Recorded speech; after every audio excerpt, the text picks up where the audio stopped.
লেবাননের সশস্ত্র ইসলামী গোষ্ঠী হিজবুল্লাহকে 2016 সালের 11 মার্চ সন্ত্রাসী সংগঠনের তালিকাভুক্ত করে আরব বিশ্বের দেশগুলোর জোট আরব লীগ। সম্প্রতি সেই তালিকা থেকে নিস্তার পেল ইরানপন্থী এই গোষ্ঠীটি। শনিবার আরব লীগের সহকারী মহাসচিব ও মিশরীয় কূটনৈতিক হোসাম জাকি প্রতিরোধ গোষ্ঠী হিজবুল্লাহর সংসদীয় উপদলের নেতা মোহাম্মদ রদের সাথে বৈরুতে এক বৈঠকের পর ঘোষণা দিয়েছেন যে হিজবুল্লাহকে আর সন্ত্রাসী সংগঠন হিসেবে বিবেচনা করবে না আরব লীগ। আরবি ভাষার সংবাদ মাধ্যম আল আখবারকে হোসাম জাকি বলেছেন, হিজবুল্লাহ গোষ্ঠীর ওপর থেকে সন্ত্রাসী তকমা তুলে নেওয়ার সিদ্ধান্ত নিয়েছে আরব লীগ, কারণ এই গোষ্ঠীটি বর্তমান রাজনীতি ও লেবাননের ভবিষ্যতের বিষয়ে গুরুত্বপূর্ণ ভূমিকা পালন করছে। বিশ্লেষকদের মতে হিজবুল্লাহ যেভাবে ইসরায়েল ও গাজায় গণহত্যা বন্ধে ফিলিস্তিনের পাশে দাঁড়িয়েছে তা আরব দেশগুলোর জনগণের মধ্যে ব্যাপক সাড়া ফেলেছে। এই বিষয়টি হিজবুল্লাহকে সন্ত্রাসী তালিকা থেকে বাদ দেওয়ার জন্য জোটকে উদ্বুদ্ধ করেছে।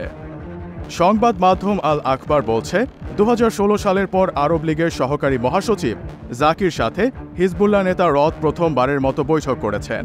ওই বছরই সৌদি আরবের উদ্যোগে শিয়া মতাবলম্বী গোষ্ঠীটিকে সন্ত্রাসী সংগঠন হিসেবে ঘোষণা দেয় আরব লীগ। সে সময় ধারণা করা হয় যে ইসরায়েলের মিত্র পশ্চিমা রাষ্ট্রগুলোর অনবরত চাপের মুখে পড়ে এমন সিদ্ধান্ত নিতে বাধ্য হয়েছিল সংগঠনটি।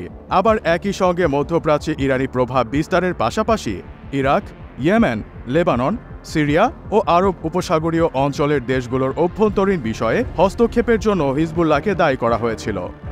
বৈরুতে সাংবাদিকদের সঙ্গে আলাপকালে মিশরীয় ওই কূটনৈতিক বলেছেন, আরব লীগের মহাসচিব আহমেদ আবুল ঘেইতের পক্ষে লেবানন ও এর জনগণের প্রতি এই অঞ্চলের সম্প্রদায়গুলোর সংহতি প্রকাশের লক্ষ্যে তিনি বৈরুত সফর করেছেন।